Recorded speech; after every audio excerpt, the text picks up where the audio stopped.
Chelsea spent over £1 billion to assemble a roster of the most expensive young talent in the world, only to watch that investment stall as the team struggled to maintain basic consistency. Last season, the lack of senior leadership was visible in the data. The squad surrendered more points from winning positions at home than almost any other side in the league, compounded by a disciplinary record that saw players sent off with startling regularity. Yet this environment of high spending and low discipline creates a specific opportunity. Historically, this type of organizational failure is often the precursor to a radical shift in how the club operates. Falling into the bottom half of the table forces a club to reconsider its transfer philosophy.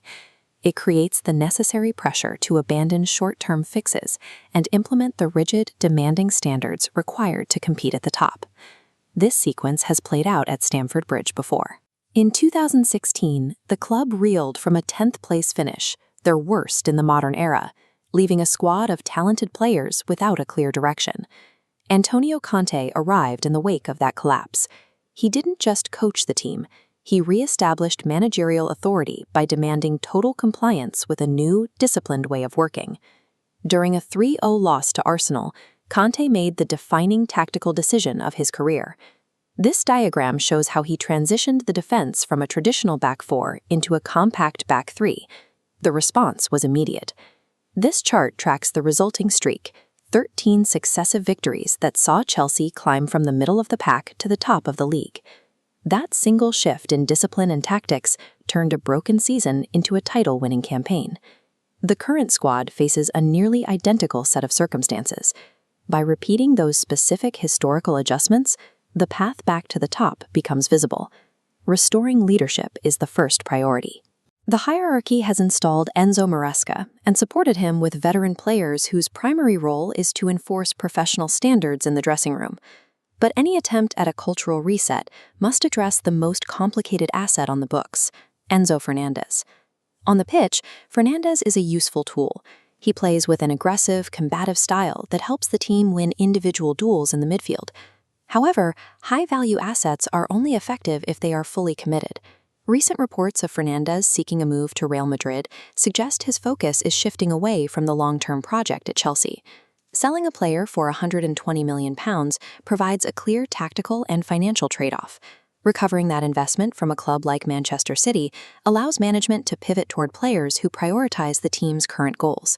Removing a distracted superstar creates room for a more cohesive squad. It signals that the club values commitment as much as it values individual talent. If Fernandez leaves, the question becomes, who takes over the responsibility of controlling the midfield? Romeo Lavia has already shown he can handle that load. Last December, his presence in the midfield coincided with a run of form that briefly placed Chelsea among the league's top performers. Lavia's value is high, but his availability remains a concern. His history of long-term injuries means the success of this midfield transition depends entirely on his ability to stay on the pitch. The attack is also positioned for a rebound. Cole Palmer is entering this season with a full period of rest, a contrast to the fatigue that impacted his performance toward the end of the previous campaign. The final adjustment is defensive. Robert Sanchez has shown he is an effective shot stopper, provided the club simplifies his role and stops asking him to manage complex distribution from the back. Focusing on Lavia's fitness, Palmer's recovery, and a simplified role for Sanchez provides the structural stability the team has lacked for years. When you align the historical data with these tactical shifts, the central question remains, is this enough to win a title? While the 2016 turnaround was remarkable, the level of competition at the top of the table has increased.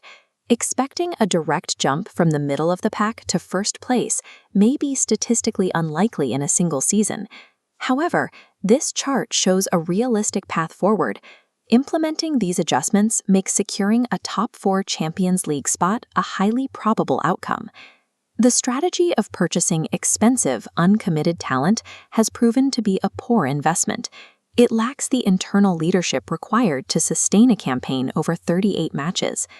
Building a modern contender requires a roster that values the badge as much as the board of directors does. Success begins when the discipline in the dressing room finally matches the scale of the investment.